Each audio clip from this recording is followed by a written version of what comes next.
Good evening and welcome to Tucker Carlson Tonight. A Fox News alert. American politics was thrown into complete chaos, perhaps permanently, about 3 hours ago, when a grand jury in Manhattan, one of the most liberal cities in America, a place where 80% voted for Joe Biden in the last election, decided to indict Biden's political opponent in the upcoming election, the Republican frontrunner, a man who leads by 30 points in polls, Donald Trump.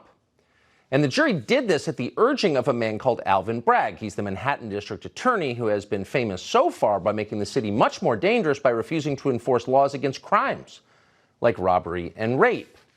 Now, we don't know at this hour what the indictment says. We don't know specifically what the charges are, but previous news reports suggest they will emanate from an alleged payment 7 years ago, a payment that federal regulators said violated no law, but that Alvin Bragg apparently believes is a crime. Either way, the net result is Donald Trump is the first former president of the United States ever to be indicted. So no matter what happens next, we can be certain there is no coming back from this moment. There could be retaliation from red states. The governor of Florida has already said, Ron DeSantis has already issued a statement saying that he will not participate in any extradition of Donald Trump to New York. That's apparently scheduled for next week. As you can probably tell, we're not certain of the full outlines of the story, but we know this moment is a historic one.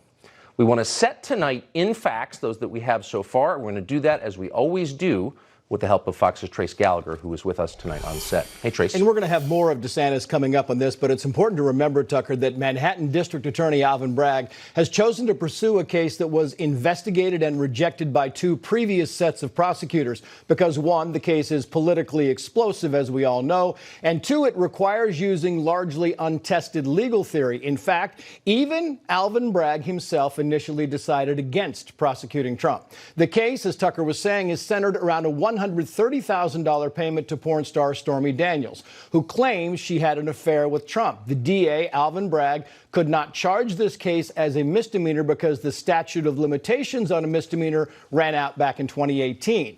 And to charge it as a felony, the Manhattan DA had to perform what many call legal gymnastics and say it was a campaign finance violation going down that road. Numerous legal experts have pointed out that it would be monumentally improbable to prove that Donald Trump paid Stormy Daniels in an effort to win the White House instead of, say, an effort to save his marriage, etc. Here's law professor Jonathan Turley weighing in on the indictment just a short time ago. Watch.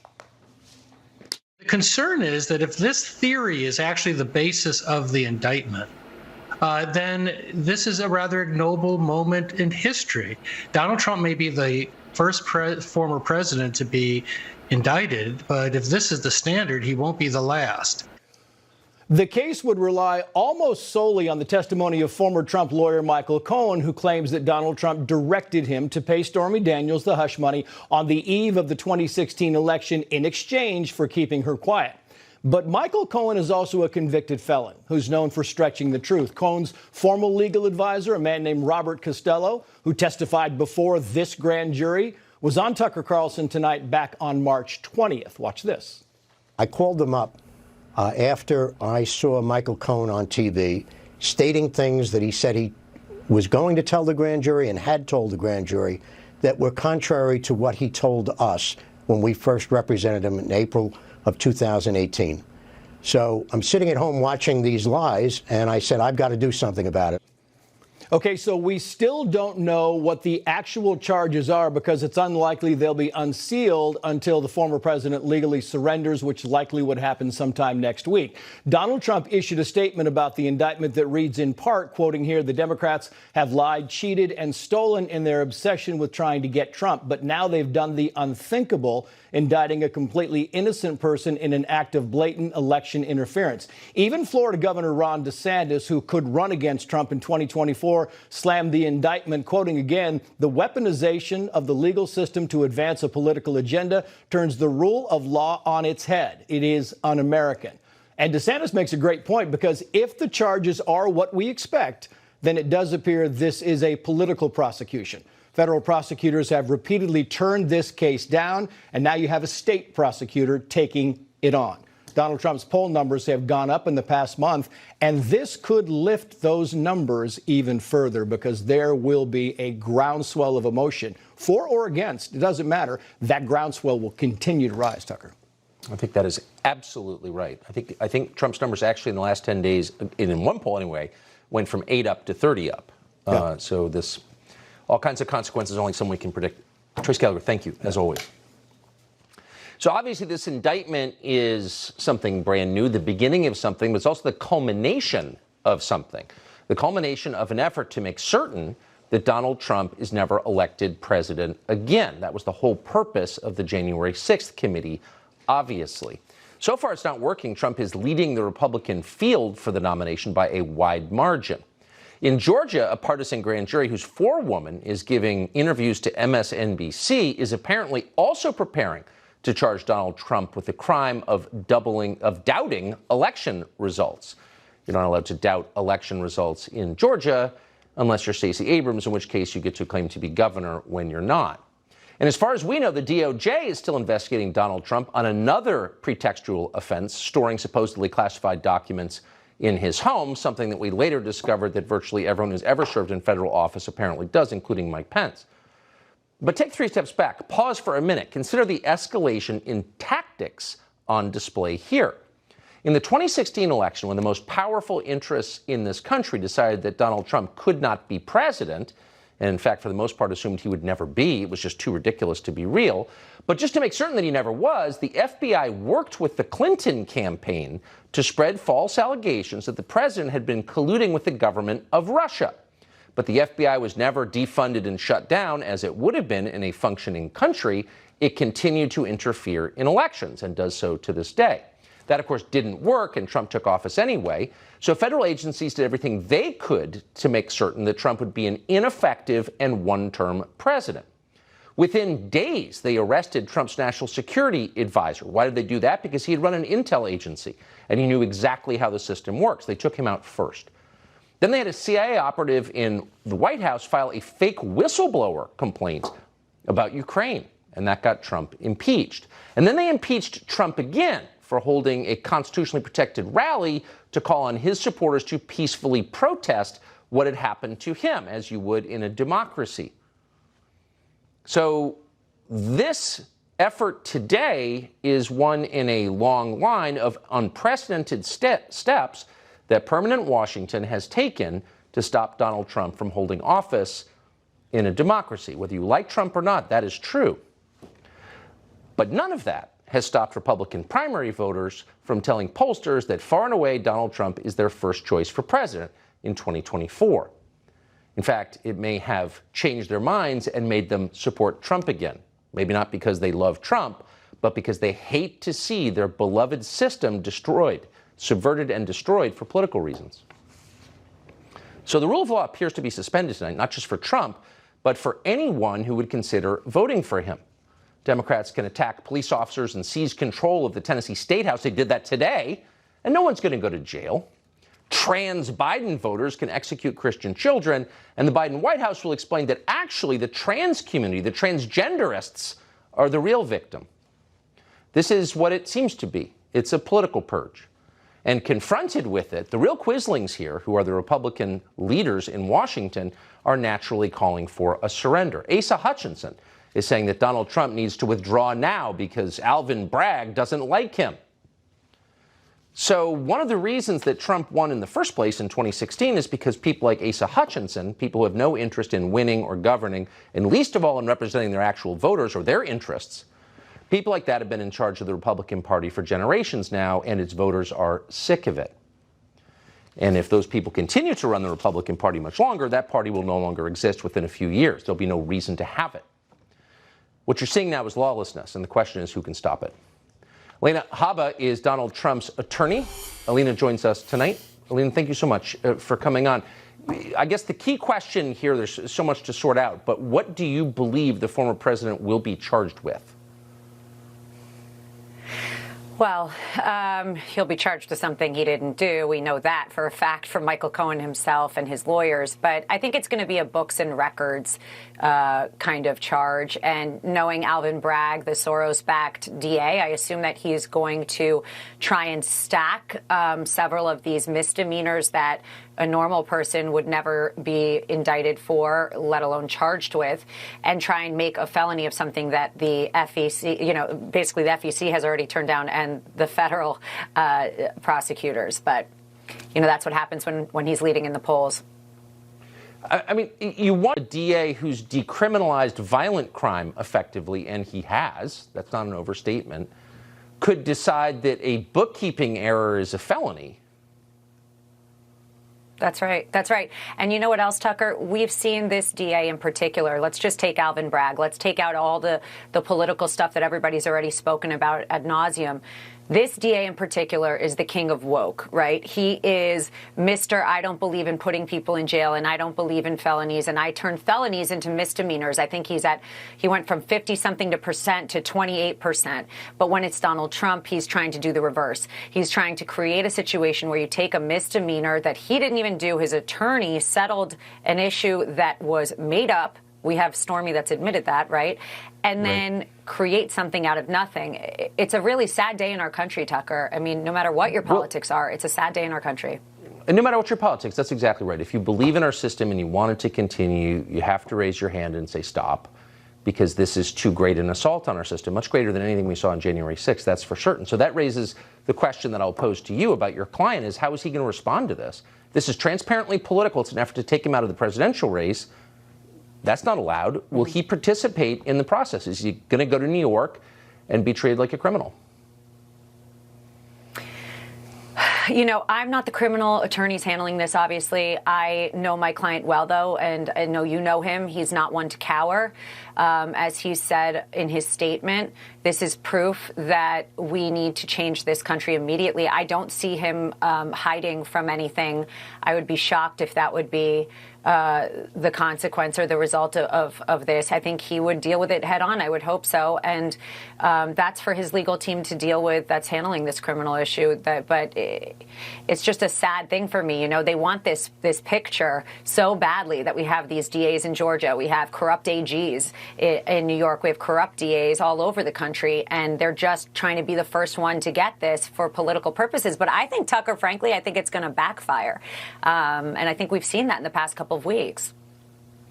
But you could kind of see, and clearly you would counsel him if he asked you to participate in this, but you could see us approaching a kind of postmodern moment where the system becomes so politicized and illegitimate and ridiculous that some people decide, I'm not playing along with this. Why would I participate in my own illegitimate humiliation? Can you sort of see that impulse? I don't think so. I think he should deal with it. My advice to him would be go in, face them, and make them look you in the eye, and make them look the American people in the eye. And you know what? You wanted drama. That's what you're going to get, because they're going to win. There is no crime here, and they're going to win. And DA Alvin Bragg will go down as the worst DA in history, and he's going to get his place in American history, and it's not going to be a good one. I think, my advice to him, Tucker, would be to go in, face them however which way they want. If they want a production, that's on them. I think they've already done that, frankly. And you know how it goes. We'll hear leaks, just like we did with that Georgia 4 woman that came out and wanted her moment on MSNBC. We'll see what happens. Does this moment feel dangerous to you? I'm sorry, what was that? Does this moment feel dangerous to you for the country? Oh, terrible. Terrible. I'm petrified for this country. I'm a lawyer, and I believe in the bedrock of this country. I believe in the Constitution. I believe that when I took my oath of office, I was supposed to take the laws of this country and abide by them no matter what my personal beliefs and politics are. And this is the most extreme, scariest moment from somebody within my profession. And I'm embarrassed, frankly, for my profession at this moment. And I'm scared for our country. There's no better way to say it, Tucker. I'm petrified for our country right now. This is third world stuff. We don't put politics ahead of the law.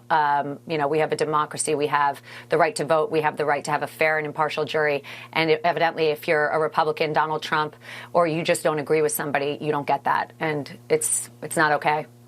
So last question, and I'll say I'm at a disadvantage because this just happened and we're all trying to figure out exactly what's going on. But don't you think it would be really helpful for the preservation of our core systems for a prominent Democrat who dislikes Donald Trump personally and didn't vote for him to stand up and defend the principle of equality under the law for the sake of America? Wouldn't that be reassuring for everybody right about now? Yeah. Yes. And I think that person, frankly, Tucker, should be the president of this country. I think that the president has an obligation to be that person. And I want to see what Karine Jean-Pierre says. I really hope for our country's sake, and I'm Donald Trump's attorney, but I'm an American citizen. And my parents are immigrants. And I'll tell you right now that I hope for our country's sake that the president stands up.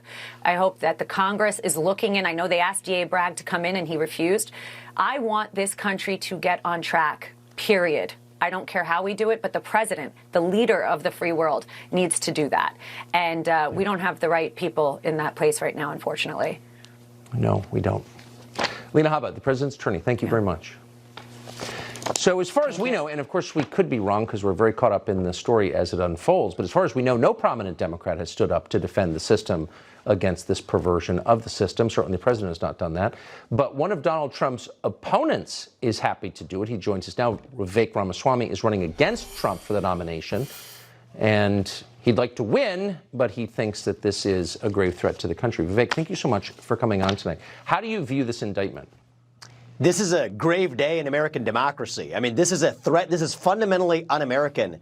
And Tucker, it's not even about Donald Trump. It's about every American, because if they can do it to Trump, they can do it to you. And this is something that's bigger than partisan politics. Yes, I would like to defeat Donald Trump in this primary and in the election. But I want to do it by convincing every voter to vote for me, because at the end of the day, the American people get to decide who governs this country, not a politicized prosecutor. And if you want to know how it's politicized, this was a prosecutor who's effectively fulfilling a campaign promise that he made. If it's any individual citizen and a prosecutor campaigns on indicting him or investigating him, that itself is politicized, let alone when he's the lead member of the opposition party to the ruling party that's in power. And we are not a country, Tucker. Whoever we are as a country, it's not a country that allows police power to be used by the ruling party to arrest its political opponents. Yet that's exactly what happened today. And I don't care if you're on the left or the right, turn the table, wear the shoe on the other foot. The other side would be complaining. You know what? The same principles apply in reverse as well. It's a sad day, and I'm worried for the future of the country, because I do think we're skating on thin ice right now. And you wonder about motive. I mean, so on Monday, Christian children were killed by a trans activist, and the White House immediately defended trans activists and said they're the real victims here. Now, Thursday, you see Democrats indict the Republican frontrunner. It almost feels like they're pushing the population to react. We think they're demoralized and passive. Let's see if they really are. I mean, at what point do we conclude they're doing this in order to produce a reaction? Well, you know, if you're skating on thin ice, you don't take a hammer to that thin ice and crack it. That's right. Joe Biden actually ran on the promise of uniting this country. There's nothing more unifying he could do in his 4 years in office than to get on TV tonight and say that, you know what, Joe Biden, I want to defeat Donald Trump in this general election, but I still condemn this politicized prosecution. It's not just the fact that he's not doing it, Tucker. It's the fact that this is part of an immune system of the government, federal government, state government, our entire system, immune reaction to an outsider that actually wants to reform the system. And one way or another, by high water or not, they were going to come for him. And in the end, it's not about Trump. It's about every American who's represented by Trump in the system. That's exactly who they're coming after. And that's why I'm so keen on saying this as an opponent of Donald Trump. Those of us who have standing and credibility competing against him in this election, we have a special responsibility, Joe Biden included, to call out this politicized rules of the road. Imagine if Bush or Cheney had gone after John Kerry over some technical campaign finance violation. There's no doubt that every liberal in this country would instantly see the constitutional problem. Well, it applies in reverse as well, and they would have been right. But I think we as Republicans and as Democrats together need to put aside partisanship and call out this politicized prosecution, persecution through prosecution, for what it is. I couldn't agree more. I could not agree more. I would defend them. I defended Hillary Clinton when the FBI director tried to tank her presidential campaign with that ridiculous press conference. I despise Hillary Clinton, but I care about the system more than any individual. And clearly you do too. And I appreciate your coming on tonight. And immune system response is the perfect description of what we're watching. Thank you. Thank you. Jason Whitlock is a frequent guest on the show for a reason. He brings insight that few others have. He's host of Fearless. He joins us tonight in the wake of what seems like momentous news. Jason, what's your reaction to this? Tucker, I hear you loud and clear. I've been watching all week. You've been doing a marvelous job. I do think all of this is tied together. I live here in Nashville, Tennessee, where we had a transgender person murder 3 young children. Today in our state capitol, which is right here in Nashville, the transgender anti-gun crowd took over the House for a time. And then by the time I get home, I find out Donald Trump has been indicted. And I hear you loud and clear. They are agitating for unrest. That's the only way to interpret this. They are agitating for unrest, and there is a godless element in this country that doesn't care about fairness. They don't care about the will of the people. They care about power and control. As you have spelled out this week, they think they're God. And they don't think they can make up the rules. They can decide what fairness is. They don't have a biblical worldview, and it's sickening for me. I'm upset. I'm emotional. I'm ready for whatever's next. And I hope every other man out there watching this show, I hope you're ready for whatever's next. If that's what they want, let's get to it. It feels like this is not the behavior of people who want the current system to continue. That's what it looks like to me. Yeah, they don't like our Judeo-Christian founding. That's why they don't like the founding fathers. That's why they want to overthrow the Constitution that is laced with biblical values and biblical principles. They want a Marxist, godless, communist country. Plain and simple, clear as day, with the alphabet mafia, this LGBTQ alphabet mafia in control. The godless people that you're talking about that are totally antithetical to Christianity and biblical values wants control and is seizing control, and they feel like taking down Donald Trump and beating everyone else into submission and just making them give up. It's just better. Give up on Donald Trump, give up on... Tucker, I don't say this with pride. I really don't. I'm just being factual. I've never voted. And so I'm not saying that with pride. I'm hardcore MAGA tonight. I will be voting. I am hardcore MAGA. I've never voted. I did, I observed Trump. I'm somewhat supportive of Trump, but they have made me MAGA. And they have made me ready for whatever is next, because what they are building for young people, I can't sit by and just let it happen without raising my voice and without being willing to sacrifice whatever so that kids don't live in a communist Marxist society. These people that think the government is going to take care of them don't understand history, that they've never studied history. They don't understand how tyrannical a government is. If they have their way, if they have their way, we're all catching hell except for the elites. And yes, I have a very good bank account and perhaps I'm an elite, but my heart is working class. My parents were factory workers. I came from nothing in this country. I'm black. They're telling everybody, black kid, oh, you can't come from nothing and make it in this country. That's bullshit. This country is the greatest country in the history of the planet.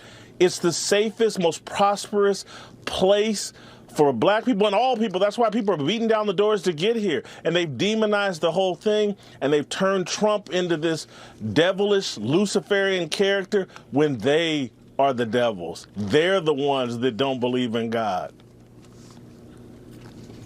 Jason Whitlock. I agree. Thank you very much. I appreciate that. Yep. A Fox News alert for you. Reports indicate that Donald Trump will be fingerprinted, photographed, and possibly handcuffed. He has been told to surrender early next week in New York City. Obviously, this is a humiliation ritual. The question is, how do we respond as Americans who are trying to be decent and measured and keeping, as always, the interests of our children and our grandchildren in mind, in the hope of continuing what we have, which is great. Harris Faulkner thinks that way. She is the host of Faulkner Focus, the co-host of Outnumbered, our friend. She joins us tonight. Harris, thanks so much for coming on. Give us your thoughts about where we are and how we should respond. Well, first of all, just on the heels of what Jason Whitlock said, and I think we worked in Kansas City at the same time, if I'm remembering correctly. He was in sports, very talented guy. America right now is just watching a moment we've never seen before. There were two former vice presidents who were indicted, one back in 1832, and then, of course, Spiro Agnew under Nixon. And so we have seen that happen before, but a sitting president was impeached more than once and then became an ex-president, and they're still going after him. And I have to tell you, sitting on the board earlier today, his former press secretary, of course, is my co-host, one of them, I said to Kayleigh McEnany, there's no way they indict former President Trump because this case is so weak. I've had expert after expert on my show, Tucker, and I watch your show, and they're all saying, if the federal government didn't want to run this case, if the former DA of Manhattan, Cy Vance, didn't run this case, if there were employees that were quitting when Alvin Bragg came on in 2022 and he said, I'm not going to do criminal charges against Trump, and they said, oh, how can you not do that? We quit if you're not going to go after him. And then Bragg says, well, I just want to make sure the case is strong enough to win. I think it's more about dates on the calendar. Where are we now? We're getting closer to a time that Joe Biden might want to announce. He's out on that 20-day, trip trying to convince people that inflation isn't high and that the prices that they're seeing for the cost of everything, including everything they put in their mouths, is actually an illusion. So while he's out there doing that, this is going on. I don't believe in coincidences, but let me just do a little housekeeping because you brought up some important points. Are we going to see this president in handcuffs? Let me tell you who's in charge. It's the Secret Service. They will take the lead of all of the police forces. The NYPD can, as I understand it, take care of security out on the street. And New York State court officers will take care of security inside the courthouse. But the former president of the United States will be protected, as always, by Secret Service. They will, quote unquote, set the tone. This is according to sources close to Fox News. They will mention the instance or the decision of a handcuff or not to handcuff the president. They will make those types of determinations. So that's what America may see. They may see a Secret Service that decides we don't need to see him in handcuffs. And we may even see a situation where this case falls apart. And then you have Democrats who've been kind of, more than leaning to the notion that maybe we don't wave any flags yet. Like Senator Manchin of West Virginia, who said just recently, I think that there are many reasons why Donald Trump should not be the next president again, but you should not allow the court system to be perceived as basically a political pawn. Senator Tina Smith, Democrat from Minnesota, says there's no need to wave any flags here. Being indicted is a terrible thing if that happens. So this was a couple of days ago. Chairman of House Judiciary, Jim Jordan, told me, Harris, on your show, let's reveal to the public now the letter that we're sending from several House committees. Republicans are Oversight, Administration, Judiciary, calling Alvin Bragg to the Hill so they can talk to him. They want to see all the communications, Tucker, between the DA's office here in Manhattan and the federal government. And was there any sort of, now they didn't use this word, but you and I can use it because we know the meaning of collusion. Did they work together on the timing of this? Are there any communications to show that? That's what Chairman Jim Jordan is going after. There are a lot of things that are going to be at play. So before America gets ready to prep itself for what it might see, we don't know yet. A lot can happen. By the way, they're taking some time off in this case because they have to do other things. We don't know what those other things are. And this indictment was filed under seal. Maybe an announcement of exactly what will come in it will happen within days because he's likely to be arraigned, according to Fox sources, by next Wednesday. We're watching all of it. Now the positive. We live in the best country on the planet. And I love just then, and I didn't get to hear all of what Jason said, Jason Whitlock, but I heard the part about faith. We know who we are. We're strong. We're patriotic. We know the difference between right and wrong. Let's be patient and let this play out. Here's Faulkner for us tonight. Thank you for all of that. It was great to see you. God bless you. God bless. So when the history of cable news is written, assuming anyone bothers to write it, but if it ever is written, Glenn Beck will have his own chapter as possibly the greatest synthesizer of big ideas ever to appear on camera.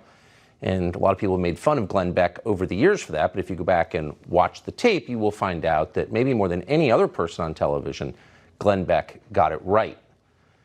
Again and again and again. So we thought tonight is the perfect opportunity to hear from him. He's the co-founder of Blaze Media. He's just written a book called The Great Reset, and he joins us now for an overview of what we're watching. Glenn Beck, thank you so much for coming on tonight. How thank you. Would you very interpret kind of you this? To say. Well, it's true. So let me, I've got a couple of things here for you. Let me just go through. I'm going to bring I think a different perspective to this. We have the banking crisis. They say it's fine. It's just beginning.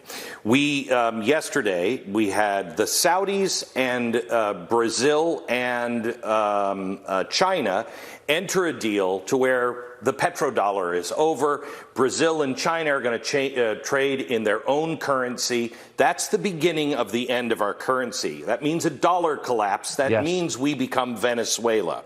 We will have war with China. We will have war with Russia and Iran. We have the restrict bill. We have social media and our NSA and everybody else in bed with each other, silencing people. We, of course, have the raccoon dogs, which we all know is bullcrap. And now this week, we have a new gun grab that they're trying to do. Biden and his family taking money from the Chinese. What do you think this Donald Trump thing is really all about? The America that we knew, the fundamental transformation that started in 2008, is finished. We are no longer viewed as a superpower. We are now an elderly, we're Joe Biden just walking into the twilight. What this is all about, I believe, is trying to inflame this country. They've wanted violence from the right from the beginning. They can't wait it. They need it. Because if we strike out, look at January 6th, the day they're letting the shaman out of prison because it was all trumped up. Thank you, Tucker Carlson, for revealing this. The day they're letting him out, they do this to Donald Trump. They want you to strike out. Why? Because then they can close the cage. I'm going to make another prediction for you, Tucker. You said I got it right. Well, everything I've been talking about since 2008, this is the time. I'm going to make a prediction. By 2025, we are going to be at war. We are going to have a new dollar, a currency that probably is coming from the central bank. We'll have a currency collapse, and we will live in a virtual police state. I know that might sound crazy to a lot of people. It's not far off. The Bill of Rights is gone. Nobody is paying attention. Where are the Republicans? Where are the decent Democrats that can see this is insanity? Donald Trump, the reason why this is going to help Donald Trump, and that's why I don't think they're doing it so he can't run. They're doing it because they want people to strike out. Please turn to God, repent, pray for our country, pray for peace. Put on the full armor of God. But here's what they miss. Donald Trump is not even a person anymore. He is a symbol. He is a symbol of the average, everyday guy that keeps rude every single time. Watches other people screw up big banks, screw up their companies, and get away with it. They see people all the time doing stuff that they know if they did, they'd be in prison for 20 years. but because they're not part of the elite, they get away with it. Donald Trump has taken arrow after arrow, and that's why this is the way the average American feels tonight. Yeah. I hope that there's a few Democrats out there, but this guy has been taking the bullets for the average person now for years. And people on the right feel like he's the only guy that really gets what the people are feeling, and it's not gonna end well for the Democrats in the next election. It's just not. I don't know if Donald Trump is the winner or not, but I will tell you this: you're not going to stop 100 million people. This country is in shambles, and there's going to be 100 million people that will walk on broken glass and through fire to vote for someone other than this corrupt banana republic administration. That's, I think, exactly right. Glenn Beck, wow. I'm going to be processing that for a couple days. I really appreciate your coming on tonight. Thank you. Thank you, Tucker. Thank you. So I think it's become pretty obvious to anyone who's paying close attention and being honest with himself that what you're seeing is not really a contest between Republicans and Democrats, the left and right. It's a contest between the people in charge and everybody else. It's not actually partisan in a traditional sense. There's really one party on the big issues being economics and foreign policy. There's total agreement in Washington. And so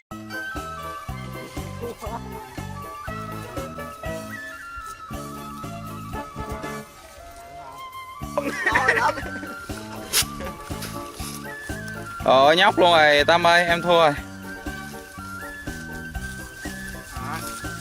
Ôi mà thật ra hình như mình thấy có 2 con cá lau kiến à.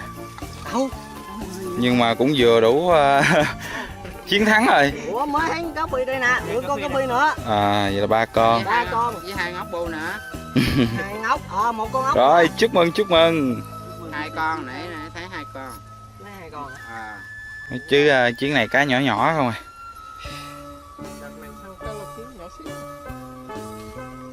Rồi kệ, vậy là cũng mãn nguyện rồi. Giờ đi gom mớ rơm về mình nướng trui nha. Xem là thành quả của anh em ơi. Ôi, cá quá nhiều. Nhưng mà hơi nhỏ. Nguyên này đừng con cá rau duy nhất. Cá lau kiến quá trời luôn ha. 10 mấy con cá lau kiến á. Nay cá nhỏ xíu. Kệ, cái này được rồi. Rồi. Giờ mình đi, mấy anh em đi kiếm ít rơm, về lót mình nướng trôi luôn à. Con nào nhỏ quá bỏ xuống này. Con mấy con này bỏ xuống nó khoát bờ vậy đó. Nhỏ là mình nướng. Đây là mấy loại mà nó hủy hoại môi trường.